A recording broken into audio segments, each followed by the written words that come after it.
ये कहानी केवल मनोरंजन के उद्देश्य से बुक बाउंड नॉवल स्टोरी द्वारा प्रस्तुत की गई है। इसमें वर्णित सभी पात्र, स्थान, घटनाएं और परिस्थितियां पूरी तरह से लेखक की कल्पना पर आधारित हैं। इनका किसी भी वास्तविक व्यक्ति, स्थान, घटना या संस्था से कोई संबंध नहीं है। यदि कोई समानता संयोगवश प्रतीत होती है तो कृपया इसे मात्र एक संयोग ही समझें। महत्वपूर्ण सूचना: इस कहानी में 18 जोड़ सामग्री वयस्क विषय वस्तु शामिल हो सकती है, जो केवल प्रौढ़ दर्शकों 18 वर्ष और उससे ऊपर के लिए उपयुक्त है। कृपया इसे अपनी उम्र और मानसिकता को ध्यान में रखते हुए ही देखें। बुक बाउंड नॉवल स्टोरी पर प्रस्तुत सभी कहानियां पूरी तरह से काल्पनिक या फिक्शन आधारित होती हैं। कृपया इन्हें केवल एक मनोरंजन सामग्री के रूप में लें और वास्तविकता से जोड़ने का प्रयास न करें। धन्यवाद। चैप्टर 1, देर से पहुंचना। अनुवाद: यश मलिक, इंडियन एडिशन। अंजलि वर्मा बस 5 मिनट लेट हुई थी, लेकिन कंपनी के बड़े बॉस ने तुरंत उसे अपने ऑफिस में बुला लिया और पूरे 1 घंटे तक उसकी क्लास लगाए। जब वो प्रेसिडेंट के ऑफिस से बाहर निकली, उसका चेहरा लाल हो चुका था, आंखें हल्की सूजी हुई थीं। वो ऐसे लग रही थी जैसे सारी हिम्मत खो बैठी हो। साफ था, वो रोई थी। पूरे सेक्रेटरियल डिपार्टमेंट के लोग उसके लिए अफसोस जता रहे थे। अंजलि वर्मा एक नई इंटर्न थी, जिसे सेक्रेटरियल ऑफिस में असाइन किया गया था। उसका काम प्रेस रिलीज लिखना और दस्तावेज व्यवस्थित करना होता था, लेकिन न जाने क्यों कंपनी का प्रेसिडेंट हर बात पर उससे नाराज हो जाता। हर दिन कोई न कोई बहाना बनाकर उसे ऑफिस में बुलाता और डांट देता, और हर बार जब अंजलि बाहर निकलती, उसका हाल वैसा ही होता जैसा अभी था। अंजलि जैसे तैसे अपनी सीट पर बैठी। उसकी सहेली और दूसरी इंटर्न, सिम्मी, अपनी कुर्सी सरकाकर उसके पास आए और गुस्से में बोली, बॉस तो हद से ज्यादा करते हैं। साफ साफ दिखता है कि वो तुम्हें आसान निशाना समझते हैं। फिर उसने गहरी सांस ली। अंजलि, तुमने आखिर बॉस का इतना गुस्सा क्यों मोल ले लिया? बिजनेस ट्रिप से लौटते ही पहली चीज उन्होंने तुम्हें डांटना समझी। अंजलि का मन अब तक दफ्तर के उस माहौल से बाहर नहीं निकला था। 2 दिन की ट्रिप से लौटने के बाद भी बॉस के पास जैसे और भी ज्यादा ऊर्जा थी। अगर वो बार बार समझाती न रहती तो शायद वो और देर तक डांट खाते बैठी रहती। सिम्मी को अंजलि के लिए बहुत अफसोस हुआ, लेकिन उसके हाथ में कुछ नहीं था। उसने बस अंजलि के कंधे पर हाथ रखकर कहा, थोड़ा सब्र कर लो, बस 1 हफ्ता बचा है हमारी इंटर्नशिप का, निकल जाएगा। अंजलि दिल्ली यूनिवर्सिटी से मीडिया मैनेजमेंट की छात्रा थी और सिर्फ 1 महीने की सर्दियों की छुट्टियों में इंटर्नशिप कर रही थी। अंजलि ने थके हुए अंदाज में सिर हिलाया। सिम्मी बोली, आज रात के डिपार्टमेंट डिनर में सब मिलकर कुछ सोचेंगे, तुम इतना परेशान मत हो। तभी अंजलि को होश आया। Department dinner? क्या मुझे जाना जरूरी है? सिम्मी ने धीमे से कहा, बिल्कुल जरूरी है। वोलिनिका शर्मा होस्ट कर रही है, जिसे अभी प्रमोशन मिला है, और वहाँ हमारे सीनियर भी आ रहे हैं। हमें मिस नहीं करना चाहिए। लिनिका शर्मा भी उनकी यूनिवर्सिटी की ही छात्रा थी, लेकिन अलग क्लास से। कहा जाता था कि उसके रिश्तेदार कंपनी शिवाय ग्रुप में बड़े पद पर थे, इसलिए उसे यहाँ इंटर्नशिप आसानी से मिल गई। अंजलि दोपहर भर इसी बात को लेकर सोच में डूबी रही, क्योंकि बॉस ने उसे सुबह ही कह दिया था कि सीधे घर चली जाना। आखिरकार उसने तय किया कि वो डिनर में जाएगी, वरना घर जाकर फिर किसी नई मुसीबत में फंस सकती थी। शाम को काम खत्म होने के बाद अंजलि और सिम्मी साथ में कंपनी की गेट टुगेदर पार्टी में पहुंच गईं। भले ही पार्टी लिनिका शर्मा ने रखी थी, लेकिन पता नहीं क्यों सबकी नज़रें अंजलि पर ही टिकी थीं। बातों बातों में फिर वही चर्चा छिड़ गई, बॉस को आखिर उससे इतनी नाराज़गी क्यों रहती है? अंजलि मासूमियत से बोली, मुझे सच में नहीं पता। सबको उस पर और भी दया आने लगी। पार्टी आधी ही हुई थी कि अंजलि का फ़ोन बज उठा। नंबर देखते ही उसका दिल धक से रह गया। वो चुपचाप एक कोने में जाकर कॉल रिसीव करती है। फ़ोन के दूसरी तरफ एक गहरी और सख्त आवाज़ गूंजी, तुम अभी कहाँ हो? चैप्टर 2, आखिर अजय कपूर ने उसी को क्यों चुना? अंजलि ने ईमानदारी से कहा, मैं यशपाल बिल्डिंग में हूँ, डिपार्टमेंट डिनर चल रहा है। फ़ोन के उस पार से अजय कपूर की ठंडी और नाराज़गी भरी आवाज़ आए, अभी घर आओ। ये कहकर उसने फ़ोन काट दिया। अंजलि कुछ पल के लिए हक्की बक्की रह गई, फिर जल्दी से वापस अपनी सीट पर जाकर बोली, मुझे ज़रूरी काम है, मैं निकल रही हूँ। सबने उसकी घबराहट देखी और सोचा कोई आपातकालीन बात होगी, इसलिए किसी ने रोकने की कोशिश नहीं की। अंजलि ने तुरंत बाहर आकर टैक्सी ली और सीधा इंपीरियल व्यू गार्डन पहुंची। यह एक आलीशान विला था जो पहाड़ी की ढलान पर बना था। बाहर से किसी छोटे महल जैसा दिखता था। दरवाजे पर नौकर ने मुस्कुराकर कहा, मैडम आप आ गईं। अंजलि ने पूछा, साहब कहाँ हैं? नौकर ने आदर से जवाब दिया, साहब ऊपर कमरे में हैं। अंजलि जल्दी से ऊपर गई। कमरे के दरवाजे पर पहुंचकर कुछ पल ठिठकी, फिर साहस जुटाकर दरवाज़ा खोला। कमरा खाली था, लेकिन बाथरूम से पानी की आवाज़ आ रही थी। वो राहत की सांस लेकर सोफे पर बैठ गई। सच कहें तो आज दिन भर में जो कुछ हुआ वह अंजलि को किसी सपने जैसा लग रहा था। उसकी और अजय कपूर की अचानक हुई शादी की कहानी काफ़ी उलझी हुई थी। जब अंजलि ने शादी का सर्टिफिकेट लिया था तब उसे ये भी नहीं पता था कि अजय कपूर शिवाय ग्रुप के सबसे युवा सीईओ हैं और कपूर परिवार के सबसे बड़े पोते जो देश के सब से बड़े कारोबारी घरानों में गिना जाता है। कुछ ही दिनों पहले तक अजय कपूर का नाम भारत के टॉप एलिजिबल बैचलर्स की सूची में सबसे ऊपर था, लेकिन किसी को यह नहीं पता था कि वो शादीशुदा हैं। अंजलि अब तक ये समझ नहीं पाई थी कि आखिर इतने बड़े लोगों में से अजय कपूर ने उसी को क्यों चुना। क्या ये सिर्फ एक संयोग था या इसके पीछे कोई और कारण? इन्हीं उलझे ख्यालों में डूबी अंजलि सोच ही रही थी कि तभी बाथरूम का दरवाज़ा खुला। अजय कपूर बाहर निकले। उनके चेहरे पर वही गंभीर और रहस्यमयी भाव थे। अंजलि की नज़र अनायास उन पर टिक गई, लेकिन तुरंत ही उसने अपनी आंखें झुका लीं।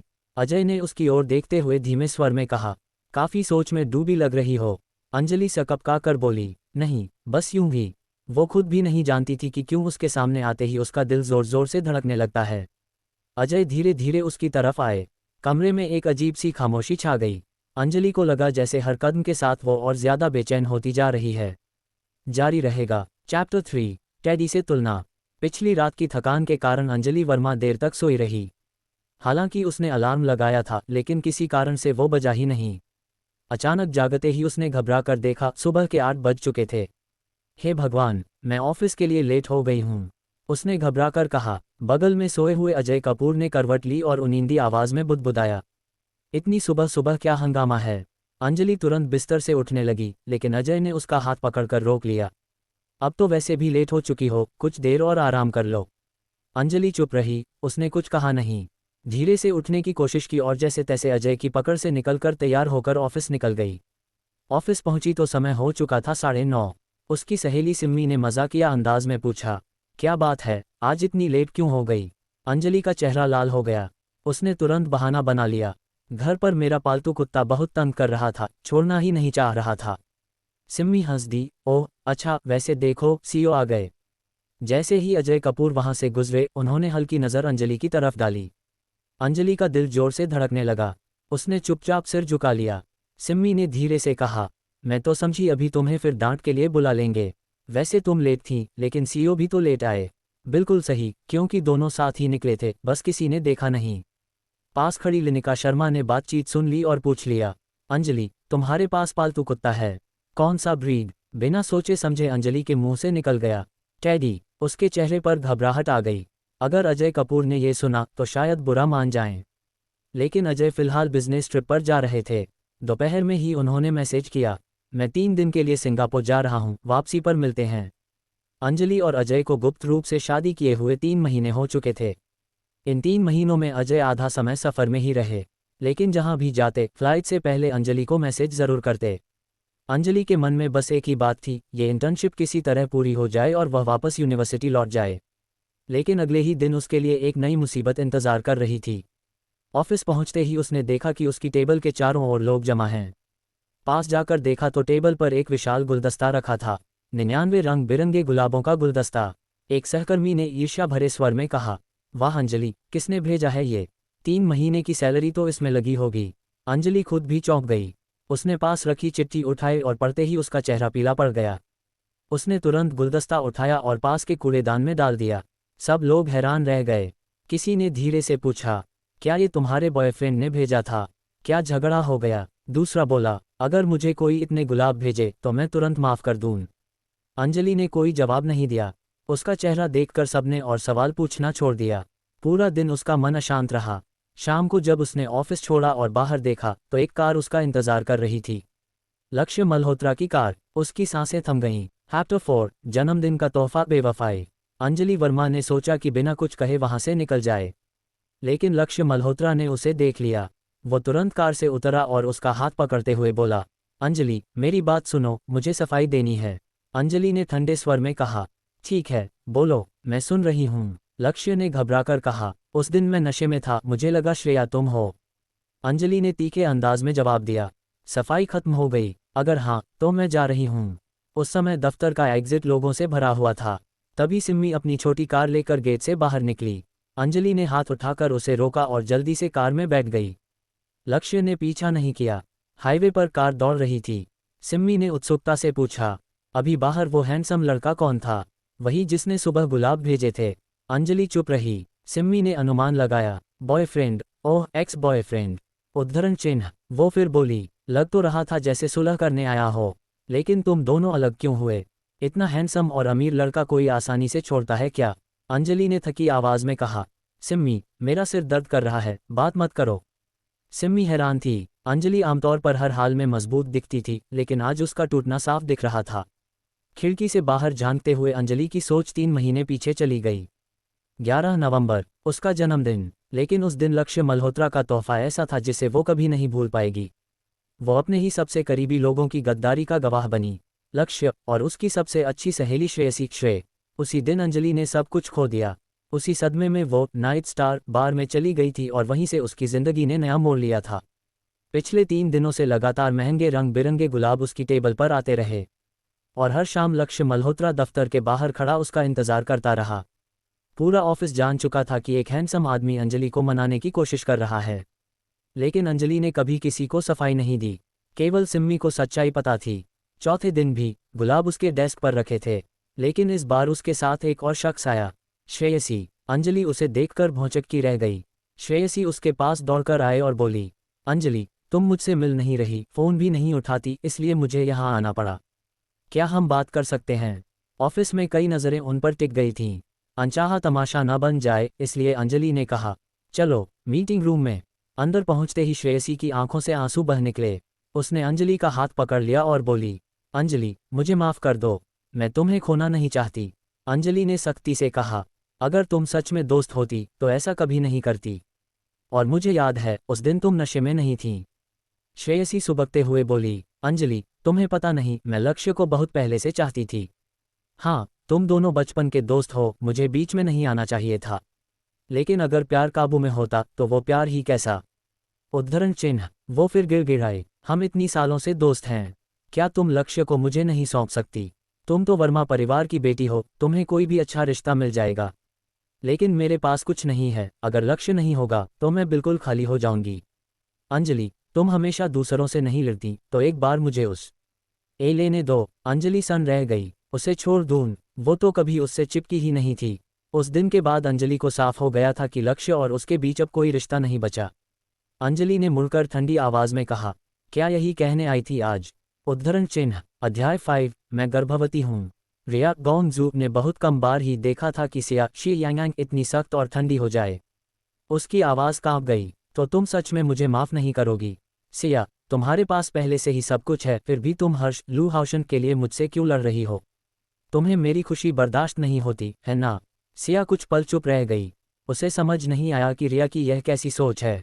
असलियत तो ये थी कि सबसे पहले रिया ने ही उसकी और हर्ष की जिंदगी में दखल दिया था, लेकिन अब दोषी वही बना दी गई जैसे वह अपनी सहेली की खुशियों से जल रही हो। सिया ने ठंडे स्वर में कहा, रिया, अब हमारे बीच कुछ कहने सुनने के लिए बचा ही नहीं। मुझे अपना काम करना है। वह मुड़ने ही वाली थी कि रिया ने उसका हाथ कसकर पकड़ लिया। सिया, रुक, एक और बात है जो तुम्हें बतानी है। रिया, ये सब क्या है?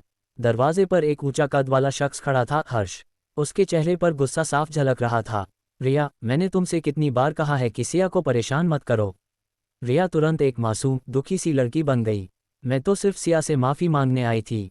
गलती मेरी थी, इसमें तुम्हारा कोई कसूर नहीं।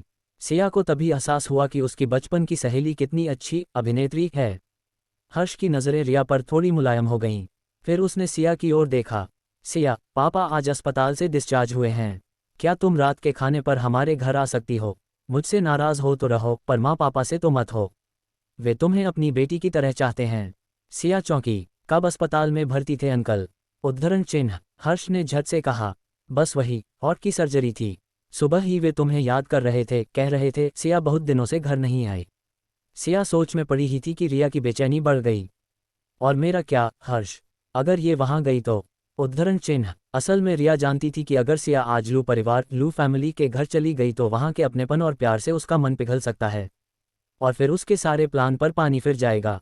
हर्ष अचानक और सख्त हो गया। रिया, ये सब बकवास बंद करो, इसका तुमसे कोई लेना देना नहीं। बात बिल्कुल साफ थी। रिया ने हिम्मत करके कहा, मैं ऐसा नहीं चाहती थी, लेकिन मैं प्रेग्नेंट हूँ। उसकी आवाज़ बिजली सी गिरी। उसने बैग से एक फाइल निकाली और सिया के सामने रख दी। ये मेरे मेडिकल रिपोर्ट्स हैं। सिया की नज़र कागज़ पर गई। रिपोर्ट में लिखा था 6 हफ्ते की प्रेगनेंसी। सिया धीरे से बोली, 6 हफ्ते मतलब मुश्किल से 40 दिन। लेकिन जो सब हुआ था उससे तो 3 महीने गुजर चुके थे। रिया ने हल्की सी मुस्कान के साथ कहा, हाँ, उसके बाद भी हम कई बार मिले हैं। हर्ष गुस्से से चीख पड़ा। रिया, चुप रहो। सिया हल्के से हंस दी और बोली, हर्ष, क्या तुम मुझे बेवकूफ़ समझते हो? हर्ष घबरा गया। उसने सिया का हाथ पकड़ लिया। सिया, मुझे एक मौका दो, मैं सब समझा दूंगा। लेकिन रिया के दिल में ठंडक उतर गई। उसने महसूस किया कि हर्ष को उसके होने वाले बच्चे की कोई परवाह नहीं। उसे सिर्फ सिया की परवाह थी। और इसी वजह से रिया के दिल में सिया के लिए नफरत और गहरी हो गई। उसी वक्त कॉन्फ्रेंस रूम का दरवाज़ा खुला। दरवाजे पर ठंडी नज़रों से खड़ा था आदित्य गोकीचंद। अध्याय 6, निर्दयी, हद से ज्यादा। तीनों के चेहरों पर हैरानी साफ झलक रही थी। अर्जुन मेहरा, पूरे दिल्ली में ऐसा कोई नहीं था जो इस नाम और चेहरे को न पहचानता हो। दिल्ली की हर लड़की का सपना, ऊंची सोसाइटी की हर लड़की का मनचाहा जीवनसाथी और मॉडलिंग इंडस्ट्री की हर बड़ी हस्ती का लक्ष्य वही शख्स इस समय उनके सामने खड़ा था। उसका चेहरा न सिर्फ बिजनेस मैगजीन के कवर पेज पर दिखता था, बल्कि एंटरटेनमेंट न्यूज़ में भी अक्सर सुर्खियों में रहता। रिया मल्होत्रा भी मीडिया फील्ड से थी। उसे भला अर्जुन मेहरा को पहचानने में देर कैसे होती। अर्जुन धीमे धीमे चलता हुआ आया और अनन्या शर्मा के पास आ खड़ा हुआ। उसकी गहरी और ठंडी आवाज़ गूंजी, ये लोग कौन हैं? उद्धरण चिन्ह। अनन्या खुद भी अर्जुन की अचानक मौजूदगी से हड़बड़ा गई थी। उसने संभलते हुए कहा, बस अजनबी हैं। अर्जुन के चेहरे पर हल्की नरमी आई। उसने अनन्या का हाथ थामते हुए कहा, मैं जापान से तुम्हारे लिए कुछ तोहफे लाया हूँ, चलो देखो तुम्हें पसंद आते हैं या नहीं। उसने मानो करण सिंह और रिया मल्होत्रा को पूरी तरह नज़रअंदाज कर दिया। करण को माहौल में बदलाव साफ महसूस हुआ, लेकिन अर्जुन पहले ही अनन्या के कंधे पर हाथ रख चुका था और उसे लेकर बाहर निकलने ही वाला था। तभी करण झटके से आगे आया और अनन्या का हाथ पकड़कर बोला, अनन्या, तुम्हारा इनसे क्या रिश्ता है? कमरे में मौजूद सबकी निगाहें अनन्या पर टिक गईं। अर्जुन भी उसकी तरफ देख रहा था, जैसे उसके जवाब का इंतजार कर रहा हो। अनन्या ने गहरी सांस ली और साफ आवाज में कहा, ये मेरे बॉयफ्रेंड हैं। ये सुनते ही अर्जुन और करण दोनों के चेहरे सख्त पड़ गए। करण ने टूटे हुए स्वर में कहा, अनन्या, तुम मेरे साथ ऐसा कैसे कर सकती हो?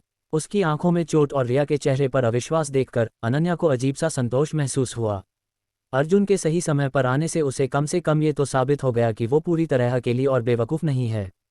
अनन्या ने करण से नज़रें हटाईं और अर्जुन का हाथ थामते हुए बोली, आज रात यश गार्डन रेस्टोरेंट चलते हैं। वहाँ की फिश करी खाए बहुत दिन हो गए।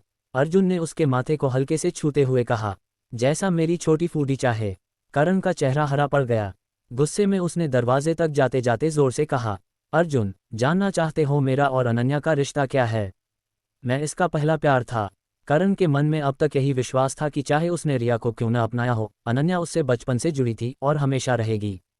लेकिन अर्जुन की मौजूदगी ने पहली बार उसे डर से भर दिया था। अर्जुन ने पलटकर बेहद ठंडे लहजे में कहा, और मैं इसका पहला और आखिरी साथी हूँ। ये कहकर उसने अनन्या का हाथ थामा और कमरे से बाहर निकल गया। बाहर सचिवालय विभाग के कई लोग खड़े तमाशा देख रहे थे। सबको साफ समझ आ गया था कि सुबह से अनन्या को मिलने आए ये लोग उसकी निजी जिंदगी का हिस्सा हैं। लेकिन जब खुद बड़े बॉस अचानक वहां आ पहुंचे, माहौल पूरी तरह बदल गया। वैसे भी ऑफिस में ये बात सबको पता थी कि बॉस को अनन्या कुछ खास पसंद नहीं थी, और अब उसने कंपनी के कॉन्फ्रेंस रूम को अपनी पर्सनल ड्रामा के लिए इस्तेमाल किया था। जब बॉस अंदर गए, सबने यही सोचा अब तो अनन्या की और मुसीबत बढ़ेगी। और सच भी यही हुआ। कुछ देर बाद अनन्या झुकी नज़रों के साथ बाहर निकली और चुपचाप अर्जुन के साथ प्रेसिडेंट ऑफिस में चली गई। \Closing square bracket chapter 7। ये आदमी तो घमंडी होकर भी अच्छा लगता है। सबको लग रहा था कि अनन्या की हालत वाकई बहुत खराब है। ऑफिस में ही उसका सामना अपने पुराने प्रेमी और उसकी नई साथी से हुआ। ऊपर से बड़े बॉस ने उसे सबके सामने कॉन्फ्रेंस रूम से बुलाकर अपने केबिन में ले जाकर डांट दिया। उसकी सारी इज्जत मिट्टी में मिल गई। ये सच में बहुत बेरहम लग रहा था। जैसे ही सीईओ का ऑफिस बंद हुआ, अभय कपूर ने अनन्या को देखते ही गहरी सांस ली। उसके चेहरे पर गंभीरता थी, पर आंखों में चिंता भी झलक रही थी।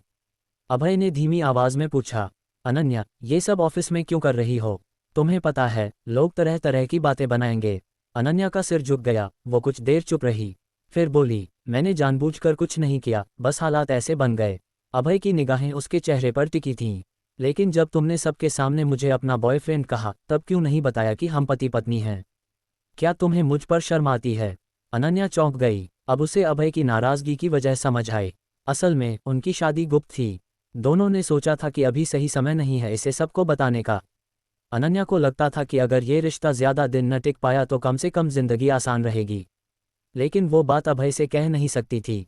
उसका अहंकारी और आत्मसम्मानी स्वभाव ये सुनकर और भड़क जाता। अनन्या ने धीरे से कहा, मैं अभी कॉलेज की पढ़ाई कर रही हूँ। अगर सबको शादी का पता चलेगा तो लोग अलग नज़र से देखेंगे। और तुम्हारा क्या है, तुम्हारे पास नाम, दौलत और शोहरत है। तुम्हें चाहने वालों की लाइन दिल्ली से पेरिस तक लग सकती है। अगर मैं सबको बताऊं भी कि हम शादीशुदा हैं, शायद कोई विश्वास न करे, उल्टा बातें बनाएंगे। अभय कपूर ने गहरी सांस ली। उसकी आंखों में गुस्से की जगह अब हल्की राहत दिखने लगी। वो धीमे स्वर में बोला, तो इसका मतलब तुम मानती हो कि मैं आकर्षक हूँ? उद्धरण चिन्ह। अनन्या ने झट से बात संभाली। आकर्षक क्या, आप तो दुनिया के सबसे हैंडसम आदमी हैं। अभय ने संतोष से भौहें उठाईं। ठीक है, इस ईमानदारी की वजह से तुम्हें इस बार माफ कर देता हूँ। अनन्या ने मन ही मन सोचा, ये आदमी घमंडी होकर भी कितना अच्छा लगता है। ओपन बुक अध्याय 8, तुम्हारी नज़रें मुझे काम नहीं करने दे रहीं। अनाया अभी भी आरव मल्होत्रा के ऑफिस में बैठी थी। वह बाहर निकलना नहीं चाहती थी, क्योंकि उसे पता था जैसे ही बाहर जाएगी लोग फिर बातें बनाने लगेंगे और ऑफिस में उसके बारे में फुसफुसाहट शुरू हो जाएगी। इसलिए उसने सोचा कि थोड़ा और यहीं रुक जाना बेहतर है। आरव अपने काम में डूबे हुए थे। वह हर दिन बेहद व्यस्त रहते थे। मल्होत्रा ग्रुप उनके पिता राजीव मल्होत्रा ने शून्य से खड़ा किया था। 50 सालों में ये ग्रुप कई क्षेत्रों में फैल चुका था, खासकर मल्होत्रा रियल्टी जो देश की सबसे बड़ी रियल एस्टेट कंपनियों में से एक थी। आरव अब करोड़ों अरबों की कंपनी के मालिक थे। अनाया भी एक बड़े घराने से थी। उसके पिता Arun Verma starlight media international के चेयरमैन थे। उनका कारोबार अखबारों, पत्रिकाओं और टैलेंट मैनेजमेंट तक फैला था। फिर भी वर्मा परिवार और मल्होत्रा परिवार की स्थिति में अंतर था। मल्होत्रा परिवार का बिजनेस ही नहीं, राजनीति में भी गहरा प्रभाव था। यही कारण था कि देश की 4 सबसे बड़ी इंडस्ट्रियल फैमिली में उनका नाम सबसे ऊपर आता था। अनाया ने बचपन से ही अपने पिता को आरव मल्होत्रा का जिक्र करते सुना था। लोग उन्हें सदी का दुर्लभ। ओपन बुक अध्याय 9, ऑफिस की नई हलचल। अनाया ऑफिस लौटकर अपनी फाइलों में व्यस्त हो गई थी, लेकिन माहौल अब भी हल्का हल्का अजीब था। हर बार की तरह जब भी वह आरव मल्होत्रा के ऑफिस से बाहर आती, लोग फुसफुसाना शुरू कर देते। इस बार भी वही हुआ। कव्या, जो उसके डेस्क के पास बैठती थी, हंसते हुए बोली, अनाया, लगता है आज भी बॉस ने तुम्हें पर्सनली बुलाया था। वाकई, तुम्हारा तो सीधा सीधा वीआईपी ट्रीटमेंट है। अनाया ने हल्की मुस्कान दी, पर कोई जवाब नहीं दिया। तभी अचानक ऑफिस का माहौल बदल गया। रिसेप्शन से खबर आई कि आज कंपनी में एक खास मेहमान आ रहे हैं। सब लोग कानाफूसी करने लगे। सुना है, आरव सर की बहन आ रही हैं। रिया मेहता उत्साहित होकर बोली, हाँ, मल्होत्रा परिवार की बेटी, वो तो सोशल मीडिया पर भी काफ़ी फेमस हैं। शायद किसी प्रोजेक्ट की मीटिंग के लिए आए हैं। अनाया ने चौंककर सिर उठाया। उसने भी उनके बारे में सुना था। आरव की बहन साक्षी मल्होत्रा, जो खुद भी बिजनेस में सक्रिय थीं और अक्सर पेज 3 पर चर्चा में रहती थीं। कुछ देर बाद लिफ्ट से साक्षी बाहर आईं। पूरे ऑफिस की नज़रें उन पर टिक गईं। बेहद कॉन्फिडेंट, स्टाइलिश और अलग ही आभा लिए हुए वह सीधे आरव के केबिन की ओर बढ़ गईं। बाहर खड़े कर्मचारियों के बीच फुसफुसाहट शुरू हो गई। कहते हैं साक्षी मैडम और आरव सर में अक्सर बिजनेस को लेकर मतभेद हो जाते हैं। हाँ, लेकिन दोनों ही अपने अपने काम में बेस्ट हैं। अनाया को ये सुनकर जिज्ञासा हुई। कुछ ही देर बाद आरव और साक्षी की हल्की ऊंची आवाज़ें उनके केबिन से बाहर तक सुनाई देने लगीं। अनाया ने अनजाने में उनकी ओर देखा और सोचा, इतना बड़ा साम्राज्य चलाना भी आसान नहीं है, पर इन सब के बीच आरव सर हमेशा इतने शांत और सख्त क्यों दिखते हैं? वो असल में कैसे इंसान हैं? वह सोच में ही डूबी थी कि अचानक साक्षी केबिन से बाहर निकलीं। उनकी नज़र अनाया पर पड़ी। साक्षी ने ठंडी मुस्कान दी और धीमे से कहा, तो तुम वही हो जिसके बारे में लोग बातें कर रहे थे। उद्धरण चिन्ह। अनाया स्तब्ध रह गई। पूरा ऑफिस अब उनकी ओर देखने लगा था। अध्याय 10, आधी बहन सिया वेदिका। अभिषेक नहाने गया था और गुनगुन ने जल्दी जल्दी अपना सामान पैक कर लिया। जब उसने कपड़े बदले तो उसे एक दिक्कत हुई। उसकी गर्दन और चेहरे पर कुछ निशान नजर आ रहे थे। गुनगुन को मजबूरी में हाई नेक कुर्ता पहनना पड़ा, जो उसने पहले कभी नहीं पहना था। जब अभिषेक बाहर आया तो उसने गुनगुन को हल्के पीले रंग के हाई नेक में देखा। बाल बंधे हुए थे, चेहरा लालिमा लिए हुए और आंखें थकी हुई सी। देखने में वह किसी स्कूल की मासूम छात्रा जैसी लग रही थी। अभिषेक मुस्कुराकर बोला, अरे, तुमने अचानक ऐसे कपड़े क्यों पहन लिए? तुम तो कहती थी हाई नेक गले में चुभता है। गुनगुन ने झुंझलाकर उसकी ओर देखा। अभिषेक हल्के से हंस पड़ा। जब वे पहली बार साथ रहने लगे थे तो गुनगुन एकदम सहमी रहती थी। अब तो वह उसकी ओर आंखें तरेरने लगी थी। अभिषेक ने सोचा, अच्छा है, वह धीरे धीरे मजबूत हो रही है। उसके बाद अभिषेक ने गुनगुन को खुद कार से छोड़ने का फैसला किया। गुनगुन को घर पहुंचाकर वह चला गया। जैसे ही गुनगुन अंदर पहुंची, नौकरानी आंटी कमला तुरंत बोलीं, बिटिया आप आ गईं, सब आपका इंतजार कर रहे थे। गुनगुन ने पूछा, पापा कहाँ हैं? आंटी बोली, साहब अभी बाहर हैं, पर मैडम घर पर हैं। आज उन्होंने अपने हाथों से रात का खाना बनाया है। गुनगुन ने सिर हिलाया और ऊपर चली गई। तभी सामने वाले कमरे का दरवाज़ा खुला। वहां खड़ी थी उसकी सौतेली बहन सिया वेदिका। वेदिका 12वीं कक्षा में थी, लेकिन उसका रूप रंग और पहनावा कॉलेज जाने वाली लड़कियों से भी आगे था। बालों में लेटेस्ट हेयर स्टाइल, गहरे लाल होंठ, चमकीले कपड़े और नाखूनों पर अजीब अजीब डिज़ाइन। बिना मेकअप वाली गुनगुन के सामने वेदिका और भी बड़ी और बोल्ड दिख रही थी। वेदिका ने ताने मारते हुए कहा, तो तुम वापस आ ही गईं। मैंने तो सोचा था अब कभी नहीं आओगी।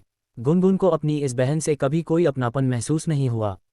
वह उसकी उकसाने वाली आदतों की आदी हो चुकी थी। गुनगुन ने बस कहा, अपना होमवर्क कर लिया, बोर्ड परीक्षा पास करनी है इस साल। लेकिन वेदिका उसके कमरे में घुस आए और बोली, तुम्हें छोड़ने जो लड़का आया था वो कौन था? ये तो हॉटियन भैया की कार नहीं थी। क्या तुम दोनों का ब्रेकअप हो गया? उद्धरण चिन्ह। गुनगुन ने गुस्से में कहा, ये तुम्हारा मामला नहीं है। वेदिका मुस्कुराए और बोली, वाह, तो मेरी बात सही निकली। मैंने पहले ही कहा था कि हॉटियन भैया तुम्हें एक दिन छोड़ देंगे। सच बताओ, कब छोड़ा उन्होंने तुम्हें? उद्धरण चिन्ह। गुनगुन अब तिलमिला उठी और दरवाजे की ओर इशारा करते हुए बोली, वेदिका मेरे कमरे से बाहर निकलो। वेदिका ने ताने भरे लहजे में कहा, तुम्हें क्या लगता है ये घर सिर्फ तुम्हारा है? ये मेरा घर है और तुम तो बस एक बोझ हो। सुन लो, पापा ने वादा किया है कि जैसे ही मैं परीक्षा पूरी करूंगी वो मुझे और माँ को मालदीव घुमाने ले जाएंगे। सिर्फ हम 3 लोग। तुम यहाँ क्यों आए हो? तुम्हारी कोई ज़रूरत नहीं है। इतने में अंदर से आवाज़ आई, वेदिका बस करो। ये लता रानी थी, गुनगुन की सौतेली माँ। वह अंदर आई और गुस्से में बोली, अपनी दीदी से ऐसे बात करते हुए तुम्हें शर्म नहीं आती? अभी के अभी बाहर निकलो। वेदिका अनमने मन से चली गई। लता रानी गुनगुन के पास बैठी और उसका हाथ पकड़कर बोलीं, वो अभी छोटी है, समझदारी नहीं है उसमें। उसकी बातों का बुरा मत मानना।